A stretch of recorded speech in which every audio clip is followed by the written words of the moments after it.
सुहेल जो सीएम है केपी के, उन्होंने ये इल्जाम आयद किया है कि जो वादी तीरा के लोग हैं उनको जबरदस्ती वहां से इनकलाब पर मजबूर किया जा रहा है। तो सुहेल अफरीदी साहब को ये मेरा ख्याल ये इल्म नहीं है कि ये लोग आज से नहीं, ये हर साल नकल मकानी करते हैं और अरबों खरबों के स्कैंडल है आपके ऊपर, आपकी जमात के ऊपर। ऑपरेशन जहां पर जरूरत होगी वो होना चाहिए। जी बिस्मिल्लाहिर्रहमानिर्रहीम, आप देख रहे हैं आज़ाद डिजिटल और मैं हूं अहमद वड़ाइच। नाज़रीन, आजकल एक बड़ी जो टॉप स्टोरी है और बड़ी हाईलाइट हुई है वो है खैबर पख्तूनख्वा की जिला खैबर की एक वादी तीरा है। उसके मुतालिक है कि वादी तीरा में जो सर्दी की शिद्दत है, मौसमी शिद्दत की वजह से वहाँ के लोगों को जो इखला करना पड़ता है रजा कराना तौर पर, उसी के मुतालिक ये बात है कि सुहेल अफरीदी जो सीएम है केपी के, उन्होंने ये इल्ज़ाम आयद किया है कि जो वादी तीरा के लोग हैं उनको ज़बरदस्ती वहाँ से इनकलाब पर मजबूर किया जा रहा है कि वो अपने घरों को छोड़कर यहाँ से चले जाएं ताकि वहां पर कोई मिलिट्री ऑपरेशन हो सके। ऐसी कोई बात नहीं है। ये कहा है वज़ीर दिफा ख्वाजा मोहम्मद आसिफ ने और अताउल्लाह तारट ने, जो कि वज़ीर इत्तलात व नशरियात हैं पाकिस्तान के। उन्होंने ये कहा कि ये एक हर साल एक अमल होता है माइग्रेट होने का कुछ अरसा के लिए। इस अमल का फौज के साथ कोई ताल्लुक नहीं है। तो ये जो एक दो बात है, इसी पैराए में एक हुकूमत का मौक़िफ़ है और एक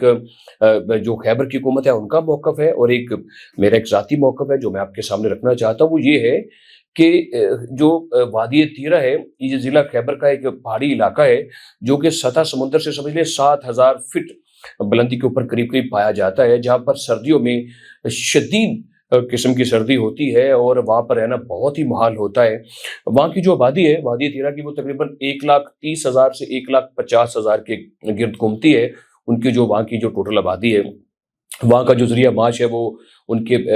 माल मवेशी है, ज़री ज़मीन है, वहाँ पर वो अपनी जो काश्त करते हैं, तो एक काश्तकारी का एक उनका एक जो जरिया माश है वहाँ के लोगों का। लेकिन सर्दियों पे वहाँ पर रहना बहुत मुहाल होता है, इसलिए क्योंकि वहाँ पर जो टेम्परेचर है वो माइनस से भी नीचे गिर जाता है और शदीद किस्म की वहाँ पर बर्फबारी होती है। तो आपके सामने है, तो इस साल तो वैसे ही पाकिस्तान में बहुत ज़्यादा शदीद सर्दी की लहर चल रही है। तो वहाँ पर जो लोग हैं जो रह रहे हैं, वहाँ उनका रहना बहुत मुश्किल है। ये जो इलाका है वादी तीरा, ये अफगानिस्तान सरहद के बिल्कुल ये साथ लगता है और ये पेशावर से मगरब की जानिब का ये वाक़या है जहाँ पर ये लोग रहते हैं। और सुहेल अफरीदी साहब को ये मेरा ख्याल ये इल्म नहीं है कि ये लोग आज से नहीं,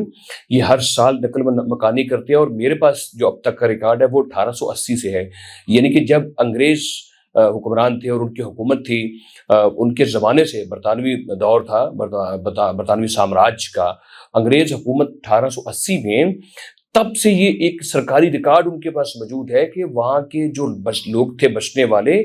वो माइग्रेट होकर नीचे आ जाते थे। कबायली लोग वो कई मतलब जो ज़मीनी इलाकों में या जहाँ पर थोड़ा सा टेम्परेचर बेहतर है तो वहाँ पर चले जाते थे। सबसे पहले तो सुहेल अफरीदी साहब आपको ये रिकॉर्ड चेक करना चाहिए कि वो सदियों से लोग जो है वो वहाँ से नकल मकानी कर रहे हैं। तो ये एक फितरतन अमल है, ये एक रवायात है, ये रवाजन है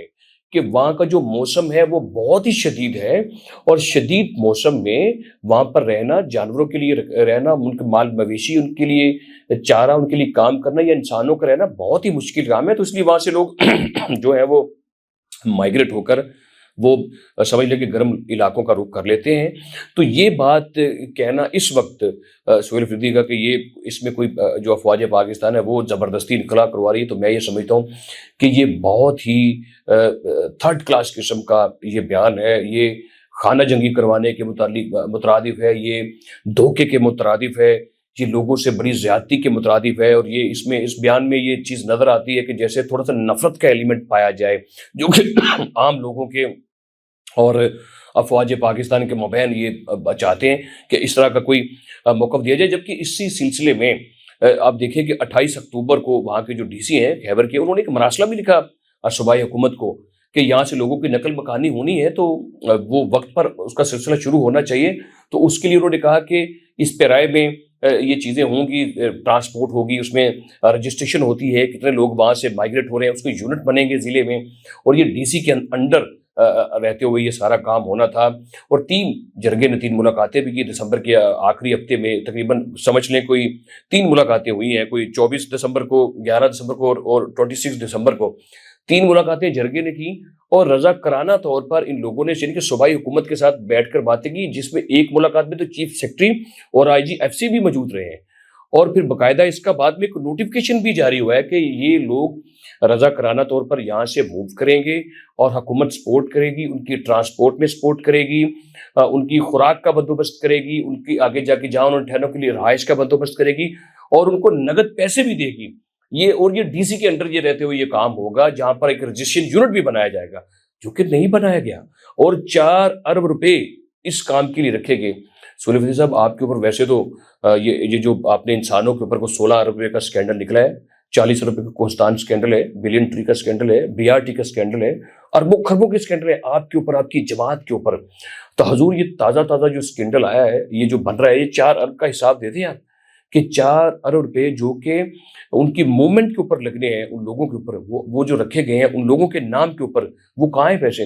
یہ خیبر کے بہن بھائیوں کو پوچھنا چاہیے، خیبر ضلع کے وادی تیرہ کے لوگوں کو، جو حسین و جمیل وادی ہے، بڑی خوبصورت وادی ہے، اس وادی کے لوگوں کو یہ بات پوچھنی چاہیے اپنے وزیر اعلیٰ سے کہ وہ پیسے جو ہمارے نام پر آپ نے رکھے، حکومت نے رکھے ہیں، اور ہمارے جرگے سے جو آپ کی ملاقاتیں ڈیسائیڈ ہوئی ہیں اور ایک نوٹیفکیشن بھی جاری ہوا ہے اور یونٹس بھی بنائے جائیں گے اور سب کچھ کام ڈی سی کے انڈر رہتے ہوئے ہوگا، تو اس میں ہمارے 4 ارب کہاں چلا گیا؟ یہ سوال وادی تیرہ کے لوگوں کو، اپنے خیبر کے لوگوں سے، اس کے خیبر کی حکومت سے پوچھنا چاہیے۔ اور وہاں پر دیکھیے کہ اب لڑائی کیا چل رہی ہے، اب وہاں پر چونکہ 500 سے زائد جو خاندان ہیں وہ TTP کے خاندان رہتے ہیں، کالعدم تنظیموں کے لوگ وہاں پر موجود ہیں، اور آپ مجھے بتائیے کیا لوگ وہاں پر رضاکارانہ طور پر نقل مکانی نہیں کریں گے؟ کیا سیکورٹی خدشات کے پیش نظر جو ہمارے بہن بھائی ہیں، کیا وہ کالعدم تنظیموں کے ان کے پاس چھوڑ دیں؟ یعنی کہ ان دھاڑتے ہوئے لوگوں کے پاس جو کہ پاکستان کے سرحد کے، پاکستان کی ریاست کے دشمن ہیں، تو کیا ان کے آگے پھینک دیا جائے؟ تو آپریشن کا اس بات کے ساتھ کوئی تعلق نہیں، اس کا لگ سے تعلق ہو سکتا ہے، وہ میں آپ سے جاتے جاتے ضرور گزارش کرتا ہوں، لیکن یہ ہے کہ وہاں پر جو 12,000 ایکڑ سے زائد کی جو زمین ہے، جہاں پر پوسٹ یعنی کہ جہاں پر وہ بھانگ کی فصل کاشت ہو رہی ہے، جہاں پر افیون کی کاشت ہو رہی ہے، جہاں پر بڑے بڑے جو لوگ ہیں جو سرمایہ وہاں پہ انویسٹ کر رہے ہیں، ان کی اور یہ جو کالعدم تنظیمیں، ان کی بھی آپس میں لڑائی ہے کہ اس کا جو پیسے اکٹھے ہوں گے وہ ریونیو کون اکٹھا کرے گا، تو اس کے اوپر بھی ان کی لڑائی ہے۔ اور 35 لاکھ سے زائد فی ایکڑ وہاں سے وہ حاصل کر رہے ہیں ایک ایکڑ سے، جو کہ عام طور پر پنجاب یا کسی اور کے علاقوں سے 1 لاکھ 1.5 لاکھ روپیہ تک سالانہ ایکڑ سے آ سکتا ہے، لیکن وہ دیکھیے کہ کتنے 35 لاکھ روپے ایک کاشت ہے، وہ پتہ نہیں 3 4 6 مہینے کتنی دیر میں ہو جاتی ہے، فصل تیار ہو جاتی ہے۔ تو یہ دیکھیے کہ میں سمجھتا ہوں کہ یہ ان کی ذاتی لڑائی، اور رہ گئی بات آپریشن کی، تو آپریشن کرنے کے لیے ان کو انخلا کی جب ضرورت ہوگی یا ان کے رہتے ہوئے جو انٹیلیجنس بیس آپریشن ہے وہ تو پاکستان کی ملٹری پہلے سے کر رہی ہے، ان کو ضرورت نہیں ہے اس طرح کے آپ کے کہنے کی یا آپ کے بتانے کی یا آپ سے ملاقات کرنے کی، حتیٰ کہ آپ کو اعتماد میں بھی نہیں لینا چاہیے، کیونکہ آپ کون سا کوئی ریاست کے تابع رہے ہیں کہ آپ کو اعتماد میں لیا جائے۔ لہٰذا میں یہ سمجھتا ہوں کہ وہاں پر جو 500 سے زائد TTP کے لوگ اپنے خاندانوں کے ساتھ کھلے عام رہ رہے ہیں، جو وہاں پر بھنگ کی کاشت ہو رہی ہے، افیون کی کاشت ہو رہی ہے، جو عام لوگوں کو ان کی جو زندگیاں ہیں، ان کو جو تھریٹس ہیں ان کالعدم تنظیموں سے، اور جو لوگ بے بس ہیں اور اس بے حس حکومت کی وجہ سے پریشان ہیں، ان کا ساتھ وفاقی حکومت دے گی۔ ان کا ساتھ دینے کے لیے میں سمجھتا ہوں کہ پاکستان کی ملٹری کو بھی ان کا ساتھ دینا چاہیے، اور آپریشن جہاں پر ضرورت ہوگی وہ ہونا چاہیے۔ جو لوگ ریاست کے مخالف کھڑے ہیں وہاں پر، ان کے خلاف بالکل آپریشن ہونا چاہیے، اور وادی تیرہ کے جو بہن بھائی ہیں ان کو سیکیور کرنا، علاقے کو سیکیور کرنا اور اس کا دفاع کرنا، نہ صرف خیبر ضلع کا، پورے خیبر پختونخوا کا دفاع کرنا فوج پاکستان کی، ریاست کی اور حکومت پاکستان کی ذمہ داری ہے۔ اور میں سمجھتا ہوں وہ ہم سے زیادہ بہتر جانتے ہیں کہ ہم نے اپنی ذمہ داری کیسے نبھانی ہے، ہم نے اپنے لوگوں کو کیسے سیکیور کرنا ہے اور کیسے ان کو بچانا ہے۔ انٹیلیجنس بنیادوں کے اوپر جو آپریشن چل رہے ہیں وہ بالکل ہوتے رہیں گے۔